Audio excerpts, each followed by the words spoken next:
Big ag, big pesticide, big drink this and get cancer. How all of them are working together to stop sustainable farming, delay the increase in sustainable farming. I'm going to get into those revelations. I'm going to get into the movement to stop Atlanta's Cop City and the police there murdering someone. I know I mentioned it the other day, but I'm going to get into that a little more of the details. I'm also going to reveal to you which one of my family members has been nominated for an Oscar. Not fucking kidding. It's totally not political or it's just something interesting. Well, I want to tell you one of my family members is nominated for an Oscar. So I'm gonna tell you that. But more importantly, I'm gonna get into how we're sending tanks to Ukraine. Lots of stuff. If we have the time, I'm going to talk about one of the tricks they're using to make sure more Americans, millions of more Americans, don't get health care. New tricks. Newish tricks in a way. You'll see what I'm saying in a minute. I'm going to get to all that and more. So that's all coming up. But let's start at the beginning. The beginning is always a good place to start. I just find it just feels right. So, DSmog, which is a pretty damn good outlet, and they've been doing this for years, well over a decade. DSmog has been doing well-researched information and writing on the climate, on destruction of our environment, on pollution by big corporate entities. This is the type of shit you will not get from your mainstream media because they're all funded by the big corporate entities. And Big Ag is one of the most destructive, villainous entities on our earth, on our planet. And it not only does it get zero coverage on your mainstream media for obvious reasons, it barely gets any coverage from independent media. And yet the stuff we put in our face hole is like one of the most important things in our lives. Yeah, and I'm not talking sexually. I meant food-wise. I'm not talking whatever kind of tooth implements you have in there from your orthodontist. I'm talking about food. And you would think that independent media, which does an okay job of covering big oil, going after fossil fuels, right? That has now become fairly normal to do that stuff. But Big Ag just gets ignored. And it is one of the biggest players in how our world is being destroyed.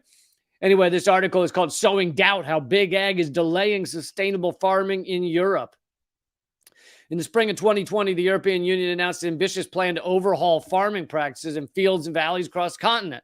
Named Farm to Fork, it calls for less fertilizer and pesticide use and more organic production. Now, without getting into any more details, just hearing that, less pesticide, does that not sound like a good thing?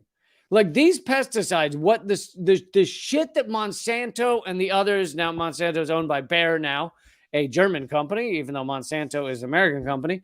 The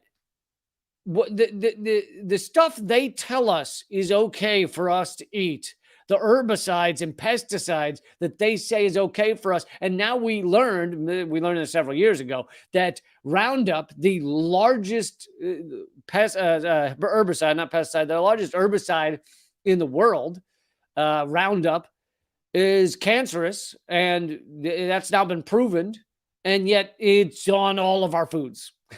Like all of the stuff we stick in the face hole has this cancerous agent on it, and we just keep acting like that's fine. Just keep going with that. So just without getting deeper into this, if you hear less pesticide, anything that it creates less use of pesticides and herbicides should be a good thing. And yet they have succeeded with propaganda that makes people think this is something to be avoided. Named Farm to Fork calls for less fertilizer and pesticide use. Veteran, and fertilizers, by the way, even though many of them may not harm humans, they are harming our world, in that the fertilizers then wash into the oceans, create ocean dead zones, create the red tide in Florida that killed all the fish and made the beaches. You couldn't even go on the beaches, not just because you could get sick or die from drinking the water, but also because just the smell of rotting shit. I mean, honestly, Florida, it should smell that way, because that would be like a representation of what Florida is. I'm sorry to all of you who live in Florida, but you've got to realize, if you're watching this, then you're the exception to people that live in Florida. You are not. You don't need to defend Florida. You can be there and be like, you're cool, but Florida is not. Uh, but anyway, the red tide was created by fertilizers and shit flowing from the farms from the big ag farms into the ocean, and killing all the fish, etc.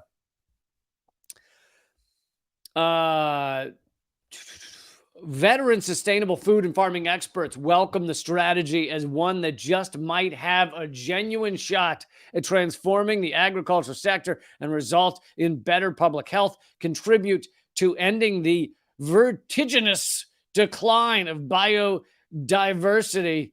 I honestly have no idea what that word means, but I'm assuming it has something to do with vertical. But vertiginous decline of biodiversity and lower greenhouse gas pollution. The response from Europe's powerful industrial agriculture sector, just like the U.S. agriculture sector is incredibly powerful, was swift and unequivocal. Farm to fork will result in disaster. Lower yields, higher food prices, unviable incomes for farmers are among the outcomes predicted by an army of Brussels lobbyists who are employed by the agrochemical industry and its allies in the intensive farming sector. But just one of the things I want to address before we even get into the rest is unviable incomes for farmers.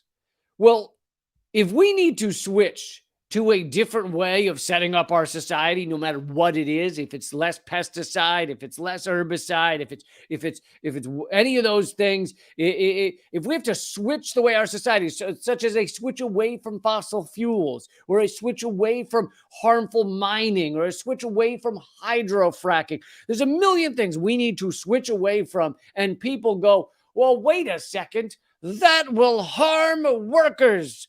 That will harm the people that do the mining. They won't get an income anymore. If you want to switch away from these things, we could fucking subsidize the people that would get so-called harmed from the change. So if farmers say, listen, you make me use less pesticide, then I'm not going to be able to grow as much. I'm not going to be able to feed my family. This upsets me. Well, then the government or the society or whatever, the group of people that is doing this, could say, I got an idea. Let's make it so that the farmers are subsidized, are encouraged to switch to less fossil fuels, less pesticide, less herbicide, whatever it is. So the fact that workers will get harmed by this is not a reason to just go ahead and destroy our planet, or go ahead and keep using fossil fuels and heating up the entire globe. That's not a reason to do that. That's a reason to subsidize the switch away. We subsidize big oil to the tune of trillions of dollars globally every year. Trillions is poured into big oil as they pour big oil on us. Trillions is poured into big oil to make sure they can keep being heavily profitable, making sure they can keep paying their CEO 1,000 times more than their average worker. So if we can find the money to subsidize big oil to exist and pollute and kill us, don't you think you could have a shift and subsidize workers away from this system? So the idea that this would harm farmers, yeah, if you don't do it right, if you don't fucking fix the system so that it doesn't harm farmers, come up with something where it doesn't harm farmers. It's easy to do if you actually want this transition to happen. All right, so far they've already spent 20 million euros on the lobbying efforts to sink this change in Europe away from heavy pesticide use, away from heavy toxic fertilizer use, away from a type of farming that will continue to destroy the viability of our systems, the viability of the soil, the viability of the biodiversity to sustain and prop up such a system. We need to move away from that. And yet you have millions, if not billions, being spent on various forms of lobbying to convince people that no, we cannot change. We need to continue going down the path that will destroy all of humanity. That is the only way. I mean, this reminds me of so many things. It's like with big pharma, with big war contractors, weapons contractors. No, the only way is to go towards nuclear Armageddon. That is the only and best way for us to continue. Really? Is it? You think so? All right. So this DeSmog article gets into, well, I'll give you a little more before I talk about that. Europe is poised to enact laws that would not only recognize the harms of chemical-intensive agriculture, but also to ensure that synthetic pesticide and fertilizer use is significantly reduced. The targets are steep: to cut pesticides by 50% and fertilizers by 20% by 2030.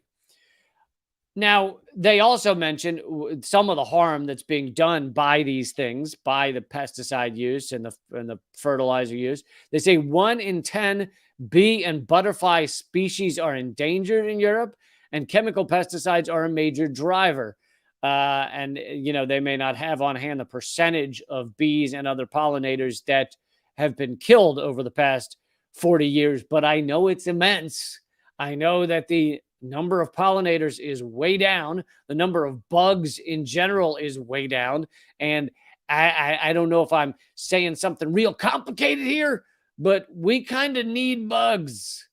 I know it's nice to not have to swat something away from your face. But the thing is, other animals and plants survive because of bugs, pollinators, and eating the bugs that eat the plants and all those types of things. And so you kill all the bugs, you kill all the humans. I know, it's very complicated. It takes like a fucking math degree to even begin to figure out what that sentence means. But if we kill all the bugs, we're flyingly fucked. Pun intended. So maybe we should not want to kill all the bugs, but instead we are killing them all. And perhaps we should do something to address this, but instead you get these bullshit lobbying points from Big Ag saying, no, the farmer might be hurt and therefore we must kill ourselves. DeSmog has identified the key arguments that big agriculture is using. So they basically went through each of the talking points coming from various big ag companies. Big ag includes obviously like torture farming, the million cows in the cage that they can't turn around in type of thing. But it also includes things like chemical pesticides, Monsanto, all that shit. So big ag encompasses a big group of petrochemicals, a big group of farm to fork process, which I did a extensive video for Most Censored News on Cargill, which is the largest in America. It's the largest owner of the farm to fork process. They own a million little different pieces of it so that they can jack up prices along the entire production, the entire line.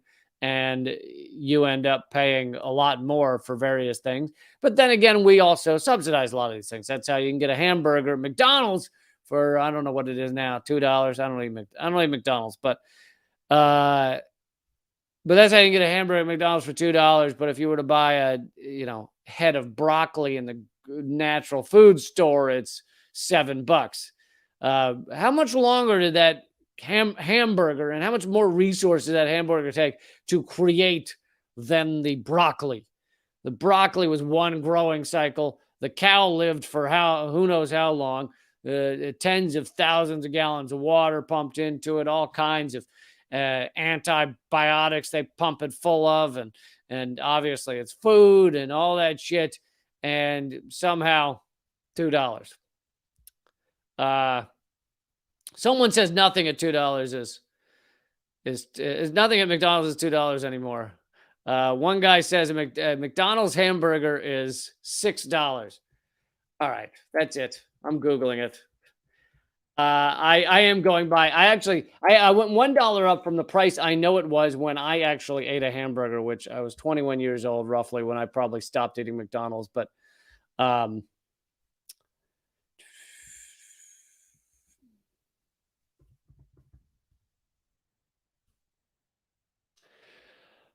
a McDonald's hamburger is $2.49, folks. So for those of you who were trying to correct me and trying to mic drop on me, this Google search says that a McDonald's hamburger is $2.49. A cheeseburger is $2.79. So unless the Google search is fucking 10 years old, then you guys are lying to make me look dumb, which I appreciate. I appreciate the effort to lie in the chat to try and make me look dumb.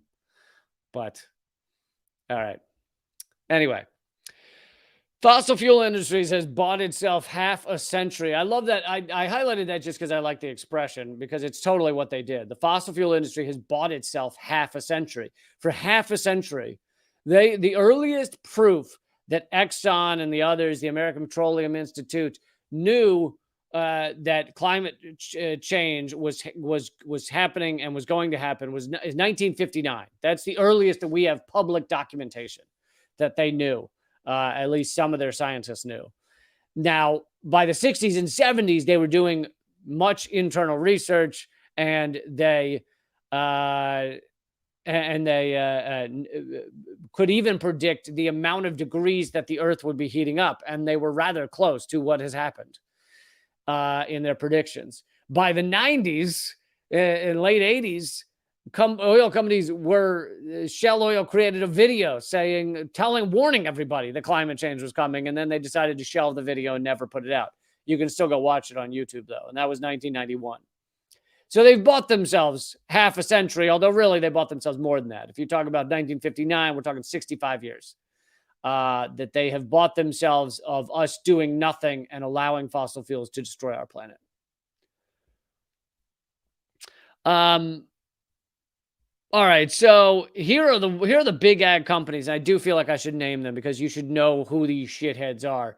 BASF, Bayer, Syngenta, Corteva Agriscience, Yara International, Eurochem Group, CropLife Europe, Fertilizers Europe, Euroseeds, the European Chemical Industry Council, Copa-Cogeca, Fédération Nationale des Syndicats d'Exploitants Agricoles.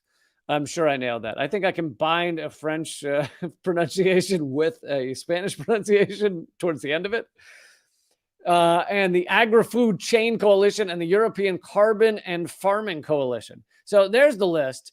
And they went through and actually nailed down what type of propaganda each of these places is using. And many of them are using the same propaganda. So here are some of what they're using. Well, actually, let me go down here because each one of these is listed below. Arbitrary targets are not the solution. So that's one thing to say, which is just meant to be like, oh, there should be no targets. We should have no aims on creating a sustainable and organic farming experience that is not destructive to our world. We need to have no targets. Targets are not the answer. So that's one of the things they do. Someone says, I don't see Bill Gates on there. Well, he's not a corporation. However, he is a part of this. But I will say that although Bill Gates is the number one or number two farming landowner in America, that's only if you count by individual. He owns a tiny percentage of what like Cargill or these other corporations own. I'm not saying don't go hard at Bill Gates, fucking attack the asshole plenty, but not to mention for his Jeffrey Epstein connections. But anyone who tells you Bill Gates owns the most farmland in America, they're being a little disingenuous. Bill Gates owns the most as for an individual. He does not own the most for these corporations and companies that own massive amounts of U.S. farmland. So they say arbitrary targets are not a solution, but experts say that creating a legally binding framework for Europe is crucial. I mean, that's just common sense. These companies will never abide by anything that's not legally binding. Capitalism is a structure where the company will go towards profit and will destroy, sometimes to the level of murdering environmental activists. This is not environmental activists, but a different kind of activist. No, it's all right. What am I saying? It is an environmental activist. They just murdered in Atlanta, protecting the forests against Cobb City. I was thinking it was just an anti-police activist, but no, it's an environmental activist. I'll talk more about that in a moment. But they will go towards profit no matter what. So if there's not legally binding structure to hold them to account of less pesticide, for example, then they will never do any of the things. Now, of course, the idea of our government, which it is not at all, but the idea initially, I guess, well, I don't mean that our founding fathers were white, male, slave-owning jackasses, but they were also in many ways revolutionaries. But and some of them were not slave-owning. However, the idea of a government, I think that most people would promote or be a fan of, is that is there to keep these corporations to cause them to hold them to account. Sorry, I was about to say to cause them to account. To hold them to account. Now, of course, we don't do that at all in the United States, in most cases in Europe either.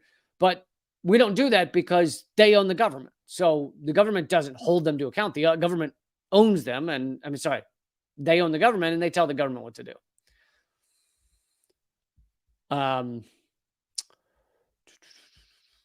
So, number 2 on the propaganda line, reforms will jeopardize food production. According to pesticide firm Syngenta, targets would endanger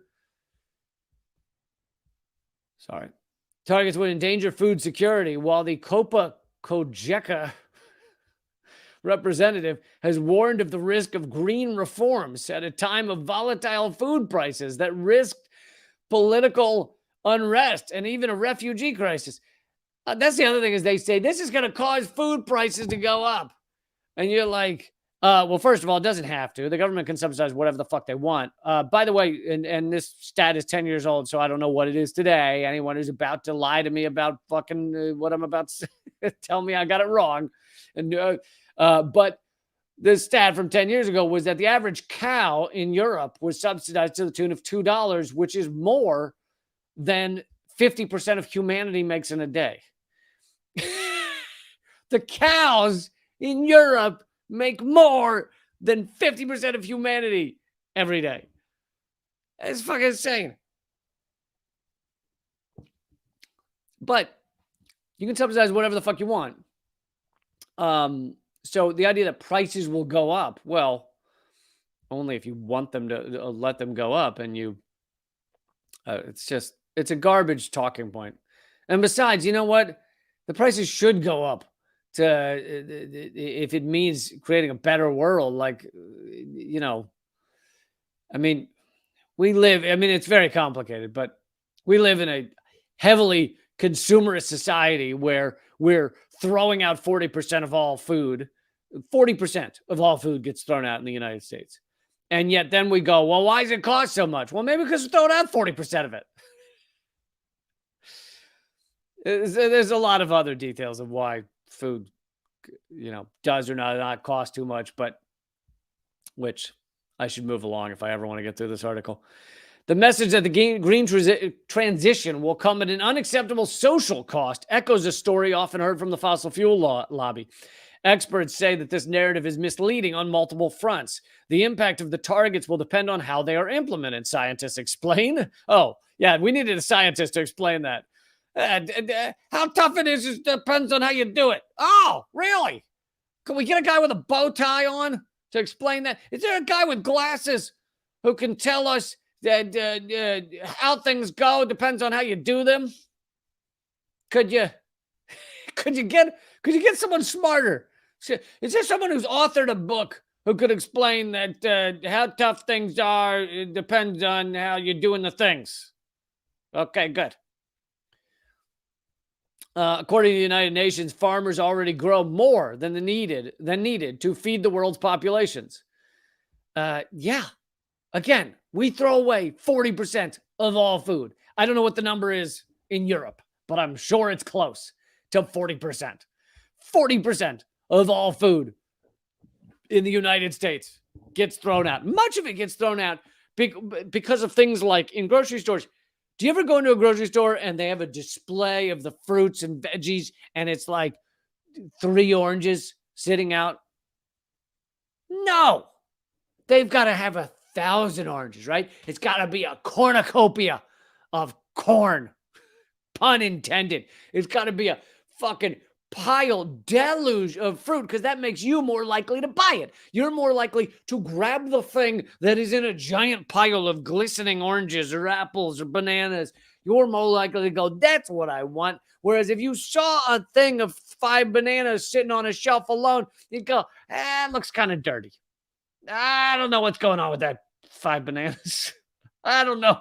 Where did they pick those up? At a yard sale? Sitting on a shelf alone.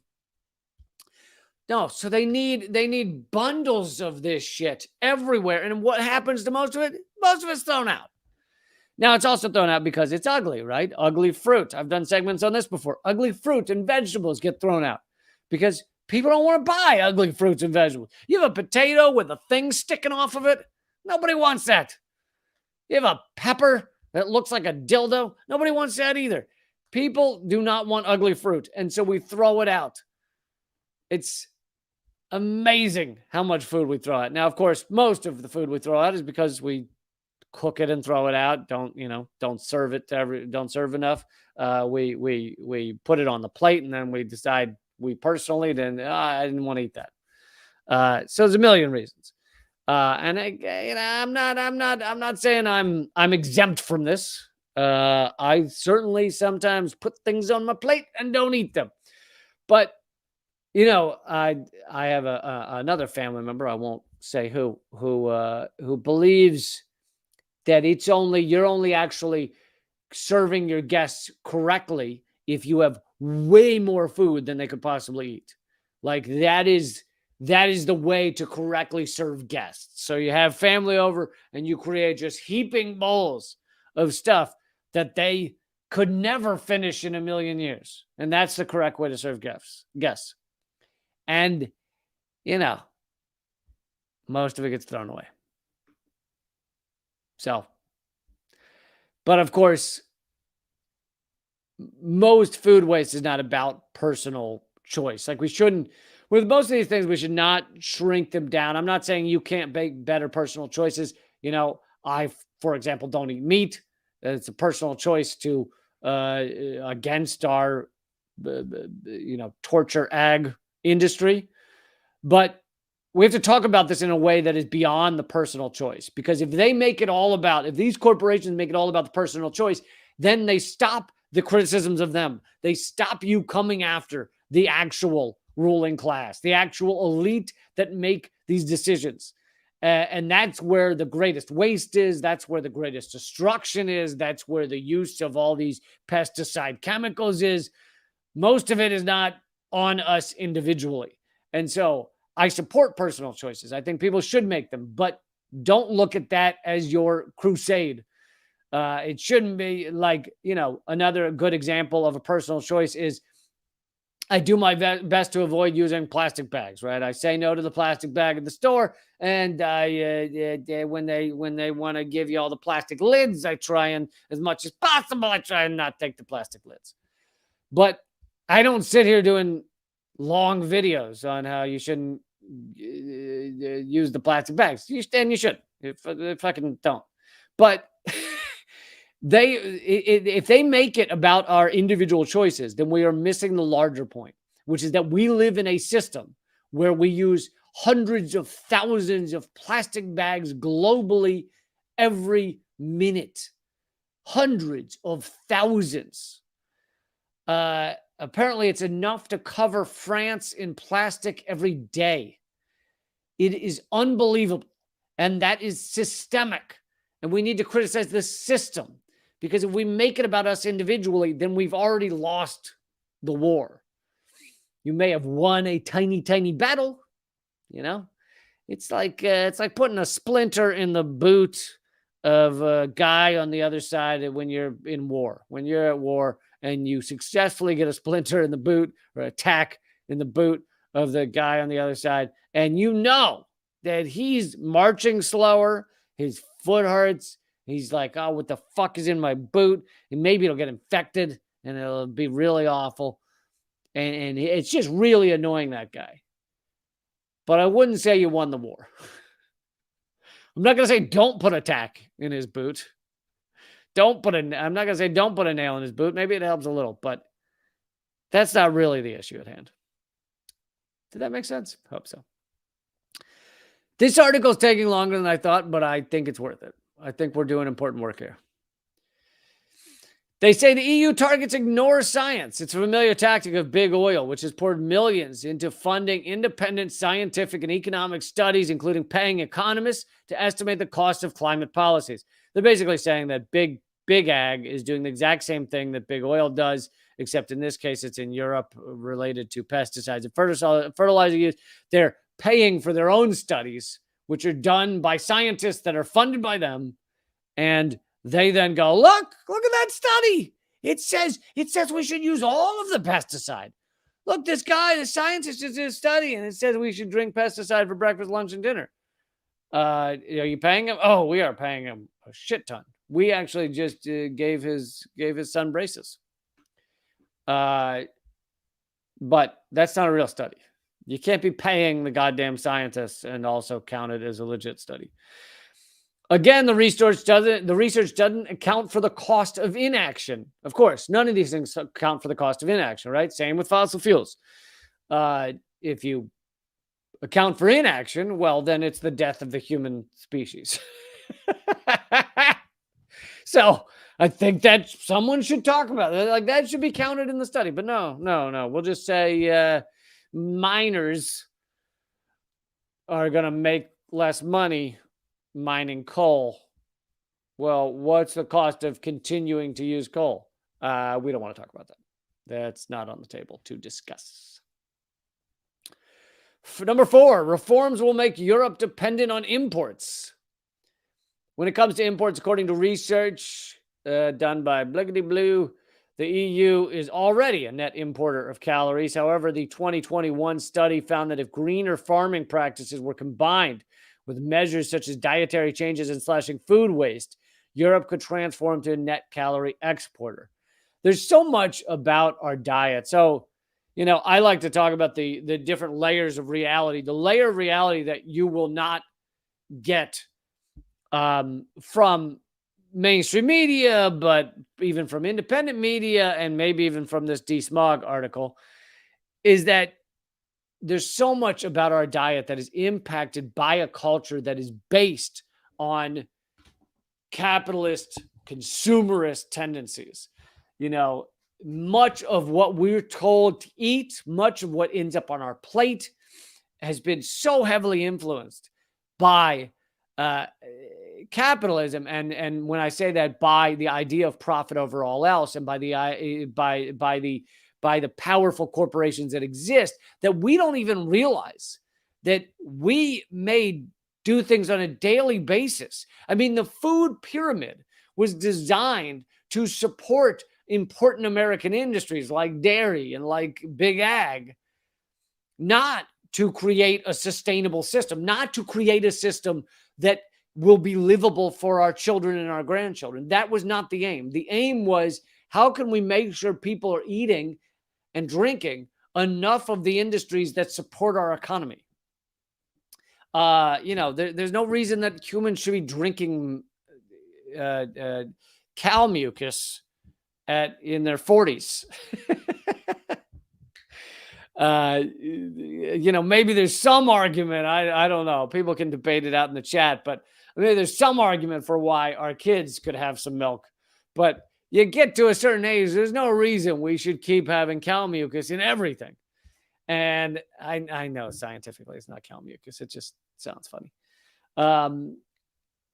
But we do it, and we do it in a crazy amount because of it's incredibly important industry in our economy, and because of the power of big ag.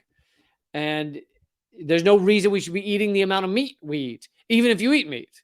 I think that at this point in human evolution, there's plenty of reasons not to eat meat at all.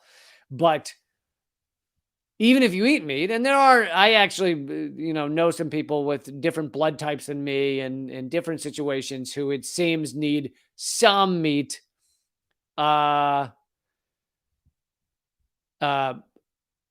small amount, but I think most do not.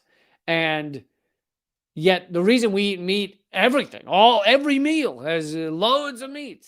Whereas if you go back evolutionarily, like hunter-gatherer times, which was the vast majority, 95% of our existence on this planet, they weren't getting meat every day. Yes, they definitely had meat, and they were excited to have meat, and meat was important in our brain development. But meat at every meal was not a thing. Like most of the meals were like berries and twigs and shit. And yes, occasionally you were like, oh my God, I got some meat. But anyway, so we now have meat in our fucking cereal and shit. And why is that? Well, it's our capitalist system. People make a lot of money from delivering that meat to our plate. I see Alfred in the comment section is surprised that the food pyramid wasn't designed for the benefit of our health. No, it was not. And I actually, for those of you who don't know, I have a podcast called Government Secrets, where we go over various secrets of history, secrets of the U.S. government. And one of the ones I've wanted to do for a while now is the origins of the food pyramid, which is it's not based on health. And I don't remember all the details, so I don't want to give them right now and get them wrong. But the food pyramid is not based on health. It's based on a lot of other things, one of them being the companies that the U.S. wanted to continue to support, because the U.S. wanted to have a vibrant economy, and these were the companies and the industries that were involved in that. So, but anyway, I'll do the research, and I'll come back one day with a larger explanation of the food pyramid. If anybody's got a good article on the origins of the food pyramid that explains where it actually came from, then feel free to post in the comments thread. All right. Anyway, I need to wrap up this topic and tell you which one of my family members is nominated for an Oscar, and so many more other topics. But I'll just wrap up with this. And if I can, why won't this? Damn it. I'm having a problem with the website I wanted to show you right there. Let's see if it refreshes. But anyway, if it doesn't refresh, I can just tell you about it. But there's a great chart in DSmog. Oh, there it is. Okay. So now I can show it to you. Showing the influence of these companies and how they own other companies. And they are providing the talking points for this propaganda to stop these changes to food policy in Europe. And here's this excellent chart where you put the cursor on one of them. So Eurochem, you put the cursor and you see who they own and who they're what talking points they're putting forward. Yara, Syngenta, Bayer, BASF, and Corteva. and it shows which talking points they're putting forward, and it's an excellent chart. But and one person would like you to know that the food pyramid was built by aliens. How could that not be true? All right, let's move on. So there you go. In conclusion, fight against the propaganda.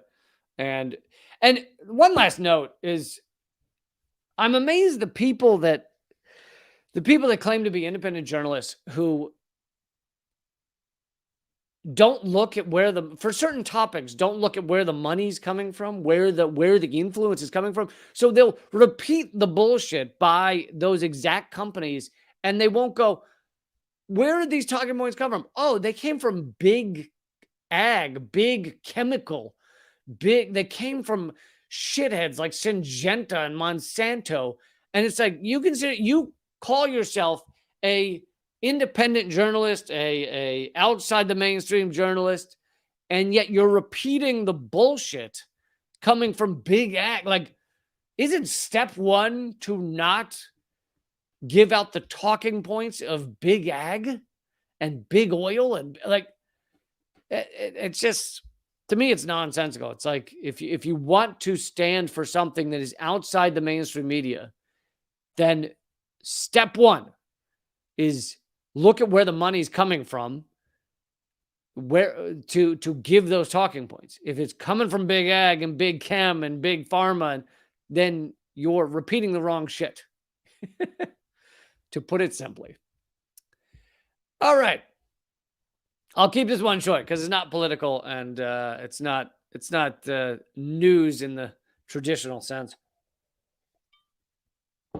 because it's about the Oscars, which, in a larger sense, and this is one of the ways where I'll be hypocritical. And I've told you before, I have hypocritical stances. As long as it's lightly hypocritical. For example, I am opposed to children farming rare earth metals out of Africa, being lowered into the center of the earth on a rope made out of tied together used underwear, in order for us to have our computers and our smartphones. I am violently opposed to that. I also have a laptop and a smartphone, and the laptop is what you're seeing right now that is filming me. So it's like, to live in this society, in some ways, you have to be lightly hypocritical. Now, that is far less hypocritical than me sitting here and saying anyone who owns a laptop is a piece of shit, and I'm coming to you from a laptop. That is aggressive hypocrisy, and I would never do that. Anyway, so this is lightly hypocritical in the sense that I certainly, and I've said this before, understand that the Oscars and the Golden Globes and all of these things are a largely rich industry getting together and patting each other on the back and saying, we're celebrities, hurrah! I can understand that, and I can also be like, my brother's nominated for an Oscar. Fucking cool is that? So my brother is nominated for an Oscar for Best Animated Film, and I'm going to play for you. The film is called Marcel the Shell with Shoes On, and it's a lovely animated film. It honestly is. If you have kids or something and you want something that's not too heavy and is enjoyable for the whole family, and it has a lot of laughs for adults as well, then fucking show them this movie. It's so much better than all the other animated garbage that's out there. So anyway, I'm going to show you so it's called Marcel the Shell with Shoes On. It's still in theaters. I think some theaters, but it mainly is past its theater run. But it'll be probably on a streaming service one day, and it's I hear you can watch it on like airline flights and stuff. So there's places to watch it if you'd like to. But I'm going to play the not acceptance speech, but the reaction to being nominated for Oscar for Best Animated Film. And this is the reaction from Marcel. Marcel is a shell with shoes on, as per the name of the movie. So If you've never seen Marcel, then you may be very confused. Oh, and my brother's actually in the movie, by the way. He wrote, directed, and is in and co-stars in the movie. His part in the movie is rather small, but he's in the movie. So I'm going to show to you Marcel reacting to getting nominated for an Oscar. Let's see. Hopefully you can hear the sound.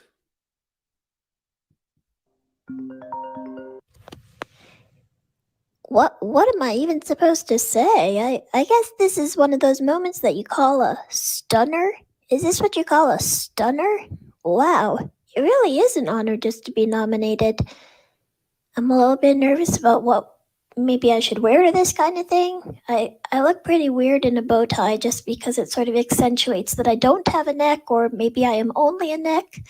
And I don't really like to think of myself in those terms, so maybe I'll just put like a shiny glitter on my head or some sort of sash or something like that. But I'm getting ahead of myself. I'd just like to thank everybody and just to say congrats to all the other nominees. And now I feel a bit shy, so I'm just gonna conclude. Thank you for this prestigious honor, and viva la cinema. There you go, folks. Marcel the Shell with Shoes on, reacting to his Oscar nod. So yes, my brother's film is up for Best Animated Film, and it also was up for Best Animated Film at the Golden Globes, but it lost. So fuck that guy, Guillermo del Toro, with your Pinocchio bullshit. God damn it.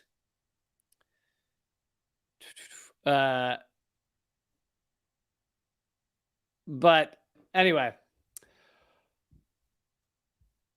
we'll see if he wins. He's not supposed to win. Guillermo del Toro is supposed to win still, but who knows? Anyway, moving on. I want to talk about the efforts to stop Atlanta's Cop City.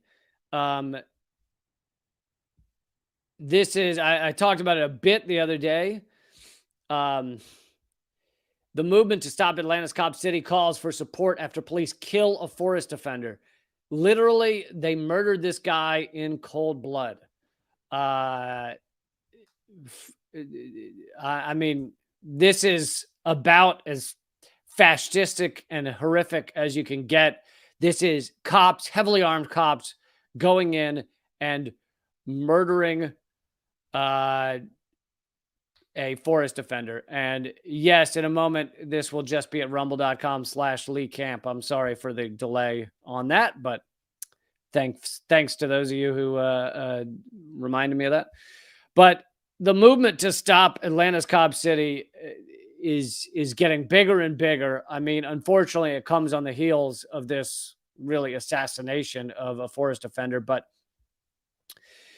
at least 19 Defend the Atlanta Forest and Stop Cop City activists occupying Weelaunee People's Park in Atlanta, Georgia, were arrested during a police raid on January 18th. Though police have claimed that they were conducting a regular clearing operation, clearing of human beings, the activists stated that it was, in fact, a heavily armed raid. Dozens of DeKalb police, Atlanta police, and Georgia State Police destroyed the forest around the Tree Defenders camp, cut down trees and tree houses in attempts to remove protesters, and used tear gas and rubber bullets to extract the forest offenders. Activists were charged with domestic terrorism and criminal trespass. They're charged with domestic terrorism for standing up against it's called Cop City because they're literally building a fake city for cops to train and for movies and TV to film. So that's what will go on there, destroying 100 acres of forest in Atlanta in order to allow cops to run around with their guns and play cop. I mean, This is the like. There's so many. This is like an analogy for shitty.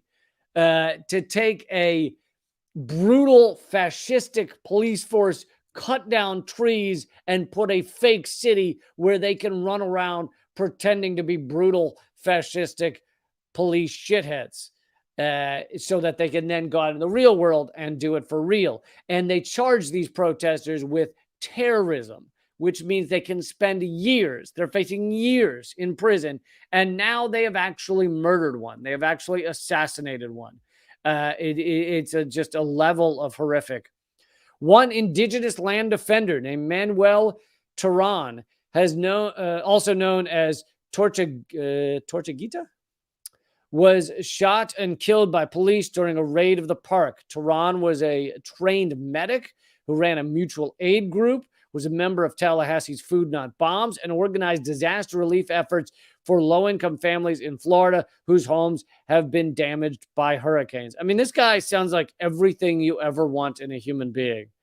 He's a fucking forest defender, a medic, a mutual aid organizer, and involved in disaster relief. I mean, if you were to say to me, like, I'm trying to create a human being who does nothing but good, that sounds like what this guy is.